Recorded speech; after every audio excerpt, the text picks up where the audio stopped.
Assalamualaikum warahmatullahi wabarakatuh. Selamat pagi anak-anak. Hari ini kita akan belajar pada tema 6, subtema 2, muatan IPA. Kemarin kita telah membahas tentang metamorfosis. Sekarang kita akan membahas metamorfosis dan jenisnya dari metamorfosis tersebut. Sebelum itu, tolong disiapkan ringkasan dan tugas weekly activities 2 ya. Apakah kalian masih mengingat apa itu metamorfosis? Ya, metamorfosis adalah beberapa hewan yang mengalami daur hidup yang disebut dengan metamorfosis. Nah, metamorfosis ini dibagi menjadi dua, yaitu metamorfosis sempurna dan metamorfosis tidak sempurna. Yang pertama itu metamorfosis sempurna. Metamorfosis sempurna ini adalah hewan yang mengalami perubahan bentuk dan fungsi organ dalam tubuh sejak menetas dari telur hingga dewasa. Nah, ciri dari metamorfosis sempurna ini yaitu terdapat tahap pupa atau kepompong. Dan itu ada pada serangga atau terdapat pada bentuk berudu yang ada pada katak. Contohnya dari metamorfosis sempurna ini ada hewan kupu-kupu, katak, nyamuk, capung, lebah, dan lalat. Ini contohnya bisa kalian lihat. Ini ada metamorfosis kupu-kupu.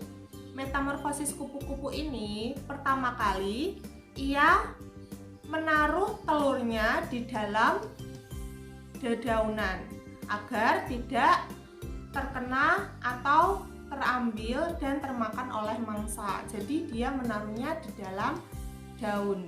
Kemudian setelah itu telur akan menetas membentuk menjadi larva atau ulat. Ulat mencari makan berupa daun sebanyak-banyaknya. Jadi daun tadi dia makan.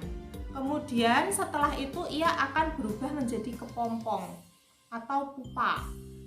Kemudian setelah itu ia akan mengalami perubahan menjadi bentuk kupu-kupu. Setelah kepompong tersebut, ia akan merubah dirinya menjadi kupu-kupu, keluar dari sarang kepompong tersebut dan merubah menjadi kupu-kupu dewasa dengan sayap yang sempurna.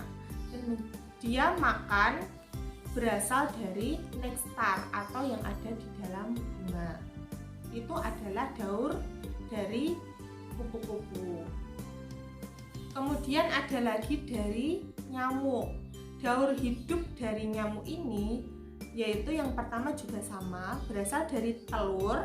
Kemudian telur tersebut menjadi larva atau bintik-bintik yang ada di dalam air. Seperti contohnya misal kamar mandi atau bak mandi yang tidak bersih, itu akan menjadi sarang dari telur atau larva pada nyamuk. Nah, setelah menjadi larva ini ia akan menjadi pupa. Kemudian barulah dia menjadi nyamuk yang bisa terbang. Lalat ini juga berasal dari telur. Lalat itu menaruh telur-telur mereka biasanya di dalam makanan. Coba kalian lihat, kalau makanan yang tidak ditutup, dia akan ada seperti telur-telur, bentuknya itu seperti garis-garis gitu, warna putih, seperti apa ya, kelapa kalau diparut itu bentuknya seperti itu. Nah, itu adalah telur dari lalat. Jadi kalian harus hati-hati kalau mengambil makanan atau memiliki makanan, kalian tutup lagi agar tidak menjadi sarang dari telur lalat. Kemudian setelah menjadi telur lalat itu ia akan merubah menjadi larva. Larva setelah itu ia akan menjadi pupa, barulah ia akan menjadi lalat dewasa yang bisa terbang. Dan yang terakhir itu contohnya ada katak. Katak ini juga berasal dari telur, kemudian ia akan membelah dua menjadi embrio. kemudian menetas dan keluar berudu. Kemudian setelah itu akan ada tahap-tahap berudu.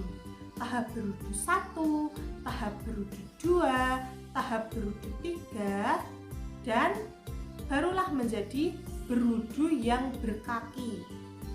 Berudu yang berkaki, setelah itu ia akan memiliki ekor. Setelah berkaki, dia akan memiliki ekor dan menjadi katak muda.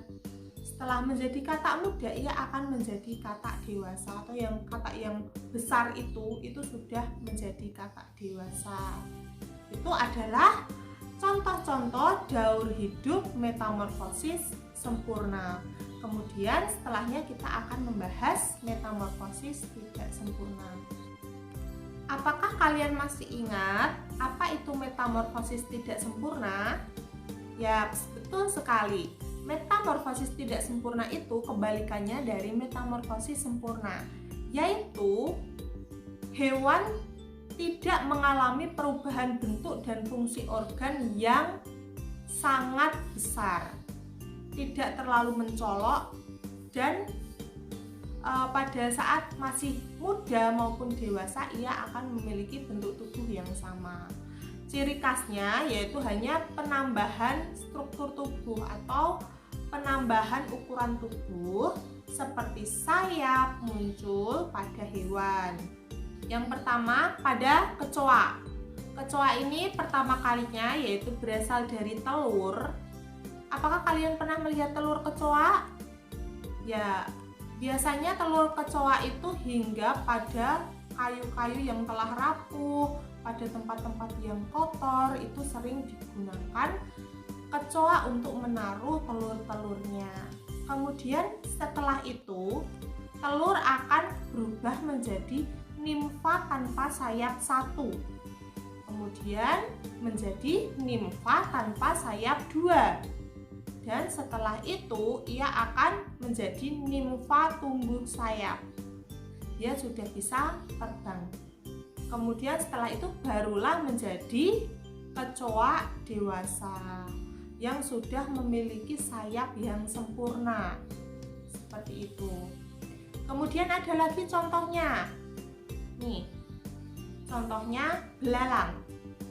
Belalang ini juga berasal dari telur. Kemudian setelah itu ia akan menjadi nimfa tanpa sayap.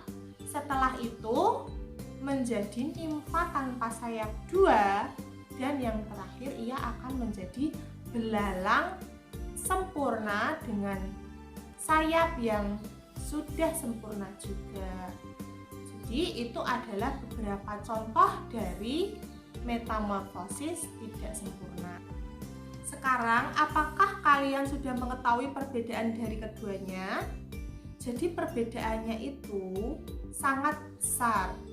Di metamorfosis sempurna, dari daur hidup hewan dari awal menetas hingga ia menjadi hewan dewasa itu tumbuhnya atau perbedaannya itu sangat mencolok. Sedangkan pada belalang tadi, pada metamorfosis tidak sempurna tadi, contohnya belalang, itu kan setelah menetas pada nimfa 1 sampai belalang dewasa itu tidak ada perbedaan tubuhnya, hanya penambahan sayap.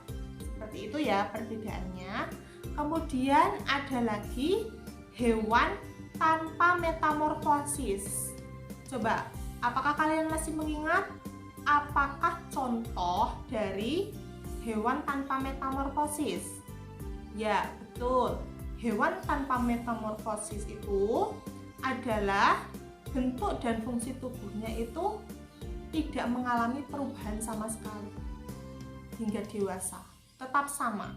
Contohnya itu ada kucing, ada kuda, ayam, kemudian sapi, bebek, dan lain sebagainya. Itu masih banyak contoh hewan tanpa metamorfosis, itu sangat banyak.